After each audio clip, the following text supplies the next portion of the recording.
December the 14th. We're a week or so away from Christmas. Yeah. And I think that when we celebrate holidays and we come together and we bring family or friends together, we can observe level 3 and level 4 behaviors and souls.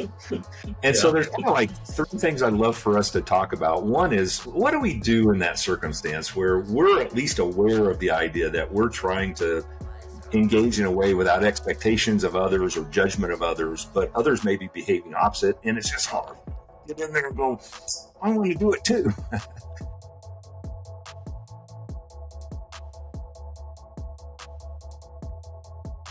I want to treat them as those values being their actual identity.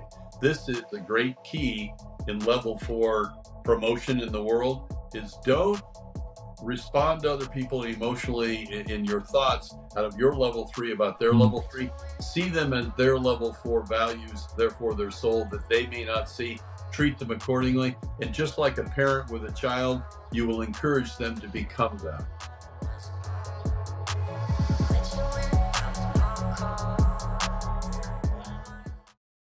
Hello, and welcome to 4th Level Conversations with Stacey Harding at Hourglass Consulting Group and Killeen, founder and president of Integrative Mastery Programs. We're so glad that you're watching these episodes of our podcast.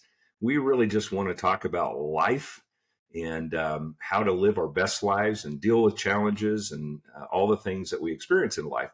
But today we wanted to start by talking a little bit about what is this concept of 4th level conversations. And Al is an author and has written a couple of books I wanted to share with all of you. The first book he wrote is Soul Proprietorship. And this is a book that talks about 8 critical steps to overcoming problems in your business and your life.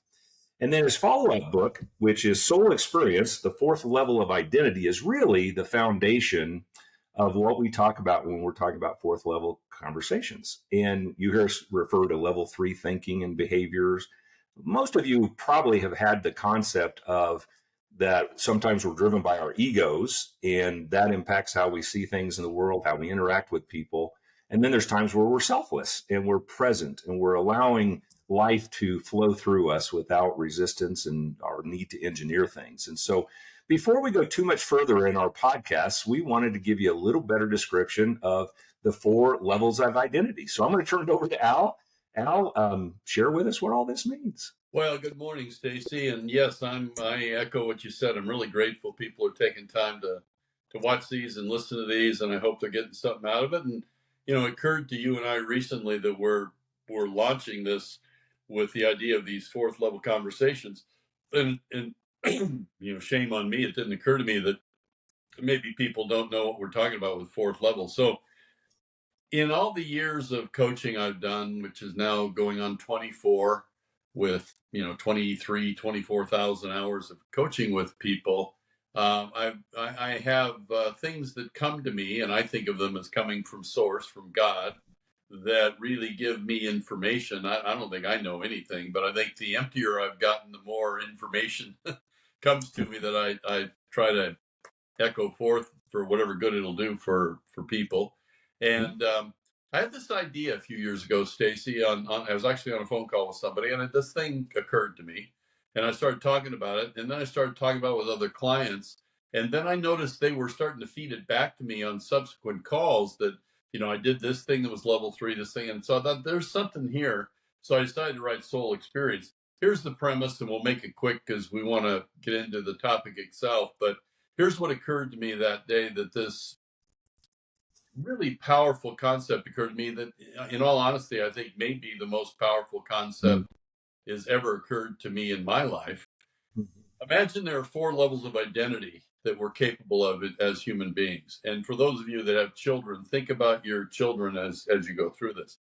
Level 1 identity is from birth to about 3 or 4 months. And by the way, I've bounced all this off of mental health experts and psychologists. They agree this is basically true. So level 1 identity is from birth to 3 or 4 months. And at that stage, a newborn infant has no separate sense of self. They're just in this new paradigm of reality that's noisy and bright, and there's these things moving around, and they have 2 drives, pleasure and pain. They want to avoid one and have the other. And so basically I call this level undifferentiated, disempowered self. because undifferentiated means it doesn't know it's something separate, this little baby, and it's disempowered because it's a helpless infant.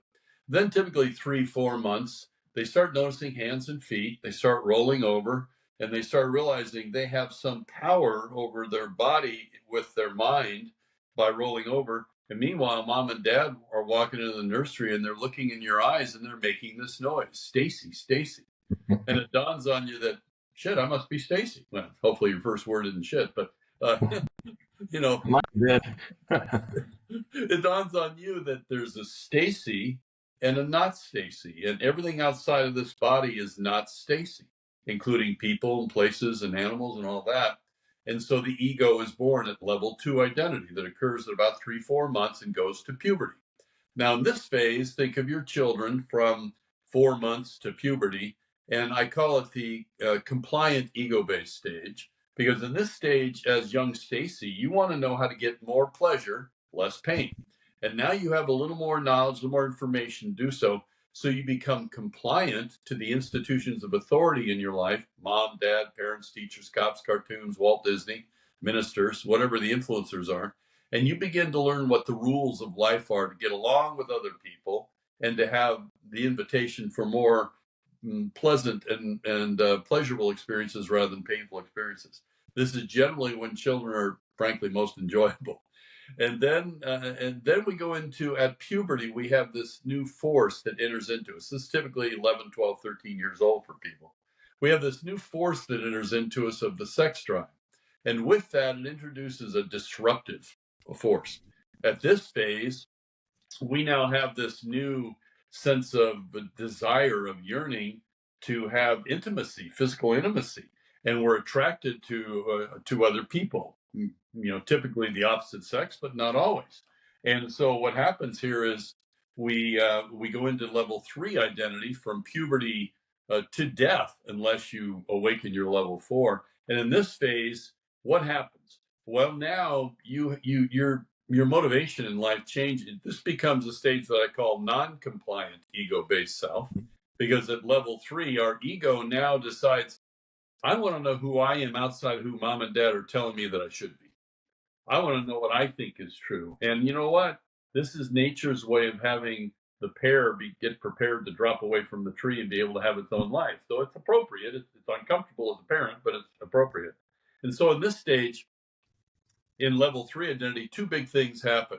You begin to live your life outside the in a very dramatic way. Think back to middle school, junior high school, and think about how you were at 14 and you spend 2 hours in front of a mirror with that imaginary pimple. You're busy trying to make yourself acceptable and attractive to your peer group, and especially your sexually attracted opposites. And as a result of this, you begin to develop this Wizard of Oz pretense about who you want the world to think Stacy is versus who Stacy is inside, out of a desperation to be received, to be attractive, and ultimately to be able to get involved with somebody else in terms of sexual activity when you get married or beyond, or before, or whatever. And so in this phase, we have this outside the in thing that begins to enter. We begin to live our lives based upon the impression we're creating in the world that we think others have of us, and that we're trying to sculpt and script with the way we look and the way we act and what we say, that creates a severance of our authentic inner self from the Wizard of Oz presentation we're giving to the world. That's the first thing that happens. The second thing that happens is, because of this sex drive, we now have a tendency to want to explore and experiment to see what I think is true. What's my personal moral code outside of what mom and dad think it should be? And it often involves doing things mom and dad wouldn't agree with, the minister wouldn't agree with, Walt Disney wouldn't agree. So we sneak into that bathroom and have that secret cigarette when we're 14. We drink alcohol before they want us to. We smoke cigarettes. We maybe try drugs. We maybe try sex prematurely. We try things that we know would be disapproved of by those institutions of authority. This creates guilt. This creates shame. And yet we can't help it. It's a force within us. And if we deny it and override it with a moral tape that, no, that wouldn't be right, it creates other problems of frustration. And so the second thing besides outside the in that happens at level 3 is we begin to build this trunk of evidence over in the corner against ourselves. And every time, Stacey, you and I do something that we feel secret guilt or shame over, we put a rock in that trunk of evidence. Mhm. Well, this stage is critical for adolescents, teenagers, and even into the 20s. These days, I see it into the 30s. But you reach a point where you get tired of living a life of artifice, of presentation, of what you want other people to see. And so for people that stay at level 3, which sadly, in my opinion, is 98% of people, life becomes a bell curve of happiness and fulfillment. Mhm. It builds up, you get to middle age, you get to 40, and you start to wonder, is that all there is? Is it just more of the same? I'll get more money, I'll have more sex, I'll eat more food, I'll take more trips, so on, right?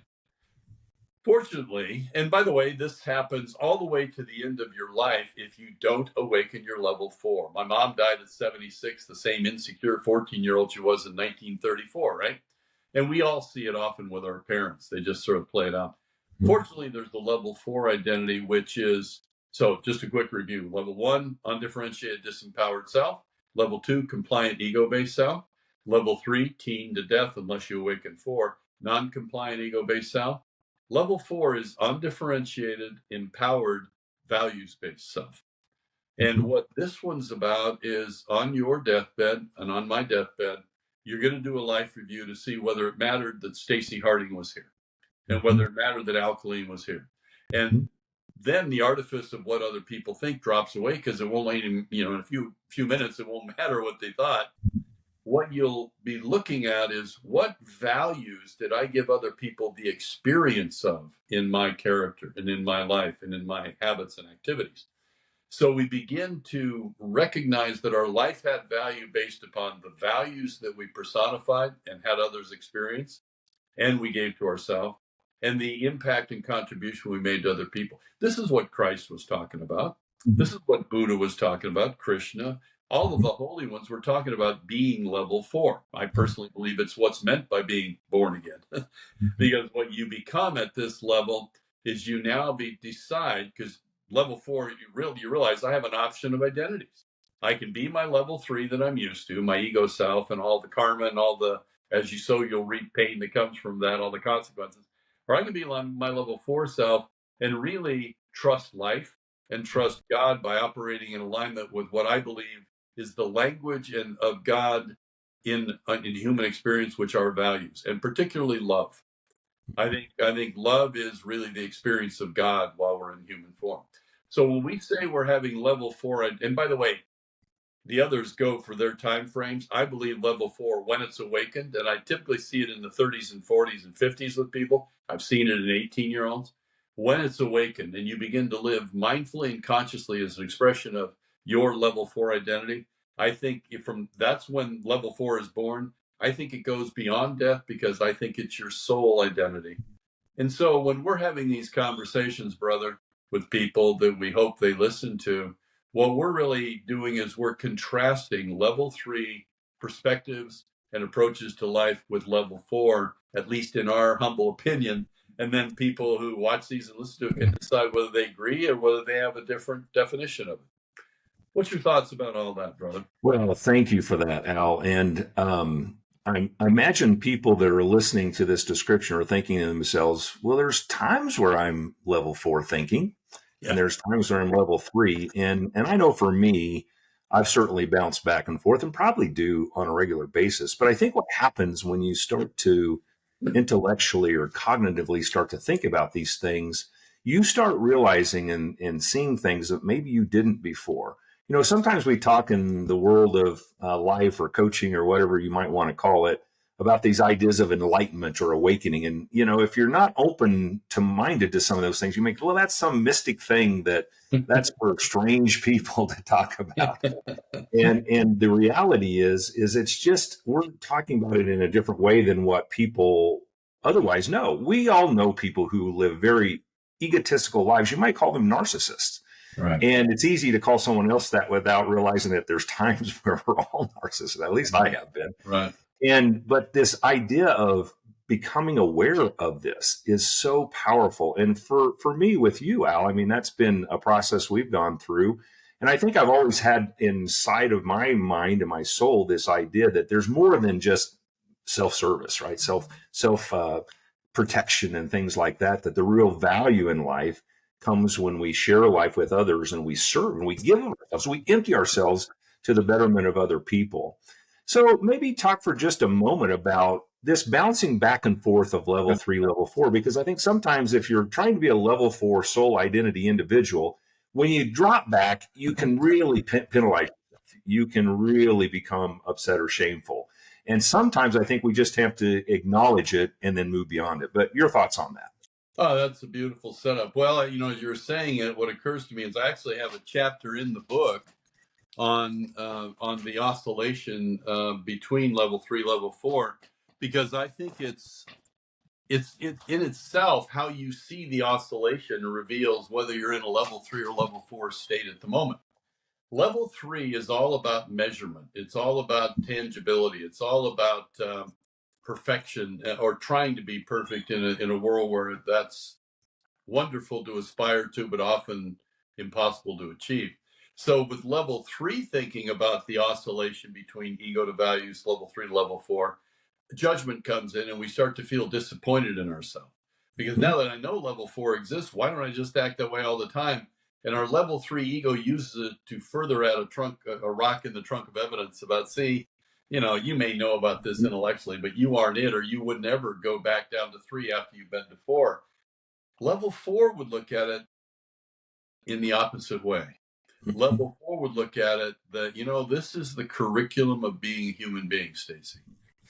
We're in a big university here to learn how to become more of our soul identity and less of the illusion of our ego identity, which comes and goes with these bodies that come and go pretty quickly, right? Might be 83 years, might be 22 years. You don't know. I've got a lot of people who have come and gone in my life, and you have too, and we will be as well at some point. So this oscillation is actually part of the perfection of the design, because in noticing the contrast of the two states within you, it tends to, over time, I think of it almost like a balance where we start out and this is our level 3 and we aren't even aware of level 4. Level 4 awakens, level 3 is still in control. And as we bounce back and forth over and over, and we notice the consequence of each state of consciousness and each state of identity, level 4 grows, level 3 shrinks. And so it's not one and done now that you know about it intellectually. You got to experience the ravages of the karma of level 3 ego identity. Look at your life. Look at my life. My biggest moments of pain and shame have been when I was caught by the illusion of control and the illusion of narcissistic desire for adulation and self-worth out of my ego. My very most fulfilling moments of life are moments like this, when I get to be, it's really been my joy, and you and I were talking about this before the podcast. One of my joys of getting to know you, Stacey, is I want to apologize to you in front of everybody on this podcast. Because my petty level 3 mind, before I got to know Stacey at the level you honored me with getting to know you, my petty level 3 had a story about you that you were too successful, too good looking, made too much money, knew too many people, and had too many people admire you not to be an asshole. I figured this guy must be, and I realize now that's what I do with people that I feel kind of have it all figured out. That's my level 3, being jealous of what I think of other people in terms of what they've done. And then I get to know you, Stacey. And then you come through the IMP process. You're now being a coach. You're going to impact thousands of lives in wonderful ways. And you've given me the gift to realize 2 things. One, what a truly level 4 person you are, and what an honor it is to have you come to recognize that and begin to pursue a life built around that. And how I basically have learned one more lesson in the University of Life about the ravages of my petty level 3 by ever having judged you. It had nothing really ultimately to say about you. It had everything to say about my own level 3 lack of self-worth at a deep level, at my ego level, which is the source of my suffering. Well, thank you, my friend. You and I are very like-minded, and our souls are very much aligned. So what I was thinking about, Al, that might be helpful to people, today is December the 14th. We're a week or so away from Christmas. Yeah. And I think that when we celebrate holidays and we come together and we bring family or friends together, we can observe level 3 and level 4 behaviors and souls. And so Yeah. there's kind of like three things I'd love for us to talk about. One is, what do we do in that circumstance where we're at least aware of the idea that we're trying to engage in a way without expectations of others or judgment of others, but others may be behaving opposite, and it's just hard. Get in there and go, I want to do it too. So I'd love to talk about that. The second thing is that it occurred to me that, a lot of folks are leading other people. And what causes people to lead other people beyond just the need for a paycheck is inspiration and vision and level 4 leadership. And so I think about some of the difficulties that different industries have had with the economic changes this year and part of last year. How do we encourage leaders to not only talk at the fourth level or talk about service to their teammates and to their customers and so forth, but how do they deal with the fact that they won't always do it and that they fall backwards sometimes into level 3? And then if they do what I tried to do, masquerade it as though it didn't happen. I was still level 4. You just misunderstood. Yeah.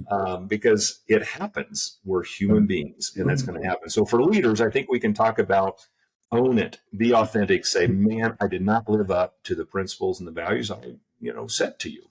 So I want to make that up to you, and I want to be more dedicated to those things. And then I think the final thing, if we have time, is just in relationships, particularly in marriages and those types of tight relationships where, we really struggle when both partners are operating at level 3 and maybe at a lower level of level 3 often. And then I guess I want to encourage people who might be at least aware that they want to operate in that relationship at level 4, but maybe their spouse or significant other isn't aware of that, maybe isn't doing that.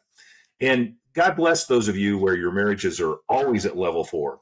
Count your blessings, because it's rare, actually. So Al, I don't know where you want to start, but I threw some subjects out. Wow, there's a lot of, we could spend the rest of the day on those. Those are rich topics. So the first one, as I recall, is what to do with close family and personal relationships over the holidays when you observe level 3 behavior. Was that the first topic? For me, brother, in my opinion, what I do with that is, of course, my level 3 initially notices and judges based upon things that my little petty mind has said, that's this or that, and assigning things to those persons of wealth. She thinks she's all that in a bag of chips, doesn't she? Boy, he's always this way. I notice these tapes in my head that are echoes of old stereotypes, frankly, like I had of you, that now shames me I ever had of you. Right? And so first thing to notice is the tapes I'm playing in my head of judgment that have nothing to do with this person. My ego is just telling me that's who they are. But in fact, it's a teachable moment of what I have to work on. Mm-hmm. And the moment we realize that our judgment of others is really part of the perfection of the curriculum of life, teaching us what we have to work on next, we go to level 4. Now we're moving it away from objectifying that person and trying to prove they are what I'm saying in my mind they are, and instead looking at them as a vehicle of God, of divinity, of source, to help us understand what we have to work on to take our next step up the mountain of consciousness by moving into a level 4. So what I do with those situations, and I've done this a lot this holiday season, we've had a lot of parties and all that, is when I find myself in that place, I'll ask myself, what would love be thinking right now about this person? Or I'll often think, like when I think of you, Stacey, I'll think beyond your personality, what are the values I would say about Stacey if I were giving the eulogy at his funeral right now that are most positive about what is so wonderful about this human being? And I then want to treat them, whether they're acting like it or not, I want to treat them as those values being their actual identity. This is a great key in level 4 promotion in the world, is don't respond to other people emotionally in your thoughts out of your level 3 about their level 3. See them as their level 4 values, therefore their soul that they may not see. Treat them accordingly. And just like a parent with a child, you will encourage them to become that. What are your thoughts? Well, thanks for that. I think the reality, you probably just answered the last one as well, but perfect. And I think that as we go into these holidays, maybe there's a phrase we could think of if we observe level 3 behavior and we're trying to operate at level 4, see people in their level 4 values and what their worth is. I mean, they're worth more than anything in the whole world. But maybe just remember this: a fuel cannot keep burning without fire or without fuel. A fire cannot keep burning without fuel. I didn't say that right. But you don't have to engage in, the conflict. You can just accept the person and understand that is probably not going to lead to anything other than you trying to prove yourself right. But what damage to the relationship happens? I've done it so much in my life, so I'm speaking from experience. So this idea of leaders, Al, and obviously there are people that are probably wondering, how do they get people focused on engagement for 2024 and how they get fired up from a position of passion and principled leadership when they know that from time to time their organization or themselves as leaders are going to fall back into level 3. Maybe some comments on that. Well, I think it's helpful for me, Stacey, to think about the difference between level 3 and level 4 leaders. Level 3 leaders, it's funny, I did this once. If you Google leadership, what you come up with, it takes you to a lot of management sites. So the first thing I like to put on the table is, in my opinion, there are 3 critical skills we have to have in life: leadership, management, and coaching. And they're all 3 different. And they all serve a purpose, like 3 legs of a stool. And we have to do it for ourselves as much as for other people. And what are they? Really, leadership is the ability to generate and articulate an inspirational future that others see their future in, unlimited by the past. It awakens inspiration. It puts them in spirit. It awakens passion. It moves people beyond their intrinsic level 3 tendency to want to just be warm, safe, and dry and be comfortable, not take chances, not get hurt. But you think about the Marines that are able to leave the trench and go out there and dive on the grenade to save their lives' buddies. They don't want to die, but they're living for something at that moment higher than their own life. So leadership is Winston Churchill in World War II turning the British public around and seeing that we're going to never quit and we're going to win this war. That was a major element. Leadership is about awakening in people something beyond the illusion of their control out of their ego. And you do that through inspiration, and you do that in a way of inspiring them to something bigger than their ego story about themselves.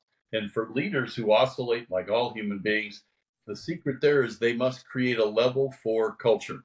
The most effective, successful enterprises out there are going to be places that inspire people so much that a dream gets created, a vision gets created that they pursue even beyond your life. Look at Steve Jobs and Apple. Now, personally, Steve Jobs is reputed to have been kind of a jerk in a lot of ways, but man, the guy could articulate what we're going to do is so big it's going to change the world. He died years ago, but his mission goes forth with people still fervent zealots in Apple stores, right? So level 4 leadership doesn't have to be perfect and always being level 4. It has to see the wisdom of creating an environment, a culture that encourages everybody in the culture to become level 4. And this doesn't happen by chance. It's training. It's what you and I do with companies when they come and talk to us, and even families. It isn't always just commercial. It can be in your family. But when you have an environment like that, then when you forget and you become your level 3 egocentric leader, you have a culture around you to remind you of the option and the higher path of being level 4. What do you think? Yeah, I think one of the things I experienced in the commercial world for nearly 40 years is that I think most leaders and CEOs understand that culture is important. But I think sometimes organizations and leaders think, well, I've done that. I've built the mission statement. I've got the purpose. I've got the vision statement. I've got our core values. It's done. And maybe they think that everybody embraces it forevermore. And I just don't think that's true. I think culture has to be reemphasized and talked about and embedded in the hearts and minds of the people that are working in that organization with a common purpose, which is what you've described. And so I think this might be the time of year where if you're a leader, you might want to go back and readdress, how do you think your culture is being lived out in the organization? What would people below you say about your culture? Could they restate your mission statement and your values and your purpose and all those things? I found that even good organizations that are doing that on a regular basis, that sometimes people struggle with that. But when they're renewed with that vision, their hearts get passionate again, and they Right. don't have to have behavioral management. They've got commitments based on the vision of what they're trying to accomplish. Yeah. So Al, I know you wouldn't do this, but I wanted to share with people, if you really are intrigued by this idea of level 3 and level 4, Soul Experience by Al Killeen. If you don't know how to get it, you can get it on Amazon. You can get us, and we'll get it to you. We're not sharing this with you to sell books, I promise you. It is literally because we want people to be enlightened to what's possible with a life free of ego, in the sense of self fulfillment, because that's when we really get fulfilled, is when we actually release that and we live life in abundance with other people, because we're all united together. Let's see, what else? Oh, one other thing I might mention to leaders and so forth, and this is some of the work that Al and I do, is that in our programs, we really work on this concept of a personal life vision. And Al has been kind of the creator of this process. And I can tell you that for both of us, it is the filter of how we wake up every day and try to behave, try to interact with people. And most importantly, when it's important, is when level 3 is all around us, or we're ourselves, battling against the thoughts of level 3, we can come back to that and say, that's what I believe my purpose and my soul is supposed to be like in this world. So I'd encourage you to talk with us about that sometime. Al, we're at the 30-minute mark. Is there anything you'd like to finish with? One last piece I'd throw out based on what you just said, Stacey, which I think is really important, fundamental.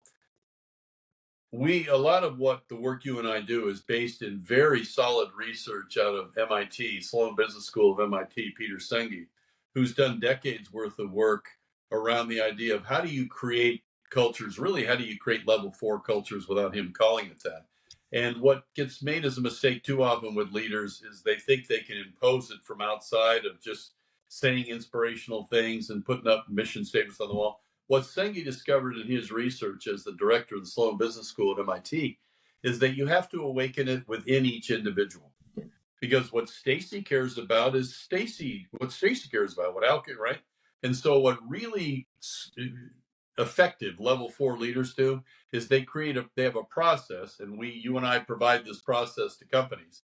They have a process to invite individual employees to create personal life visions, within which are their top 3 core values.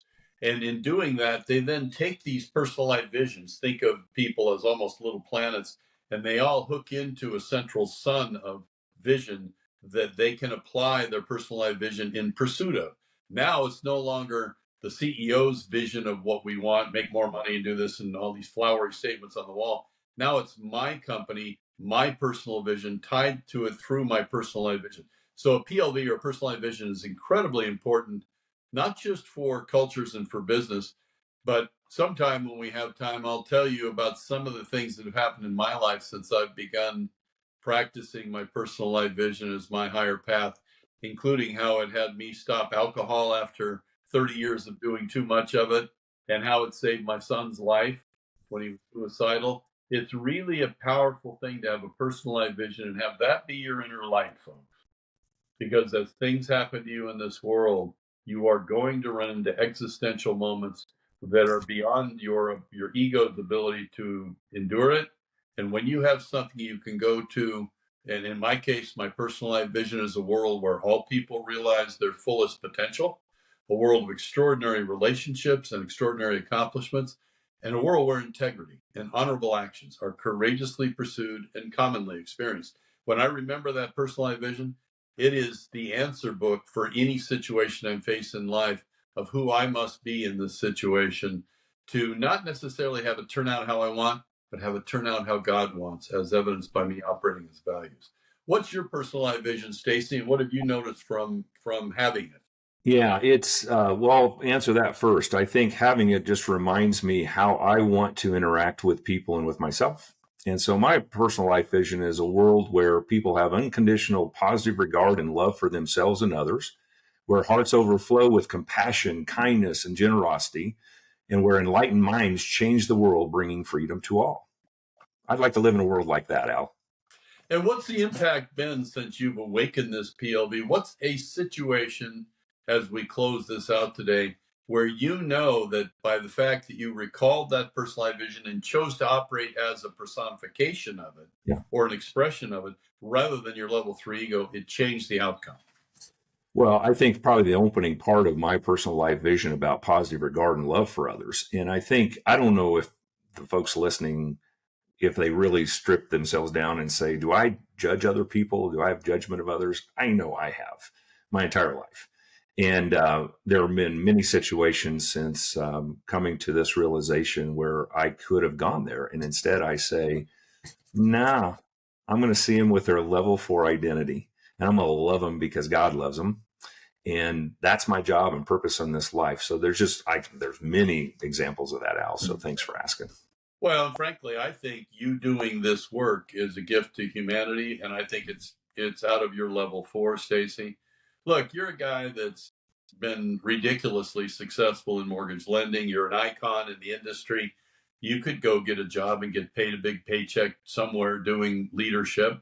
You've decided instead to take this path and to help other people, really to take the history of your learnings in life and what you've learned experientially and conceptually, and really now bring it to a way to help other people not have to make the mistakes you and I have made. I'm doing the same thing, and to really live a better life. So I think in many ways, one of the best impacts of your personalized vision is you've chosen to create Hourglass Consulting, and with it begin to serve the world as a direct expression of merging your productive, creative, and spiritual drives, which I believe is going to be the most fulfilling experience of not just your life, but the life of the lives of your clients, Stacey.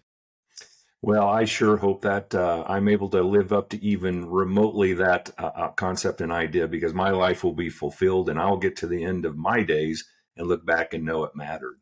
So we want to thank you all for joining us, and we hope that you're enjoying these podcasts. We'll be doing some additional things in the future where we've got some guests that will bring their experiences and wisdom to our podcast. And as we close up, I know Al will do this as well, but we want to wish you a happy holidays and God bless you. We really value that you're spending time with us. Thanks so much. Thank you. Be well.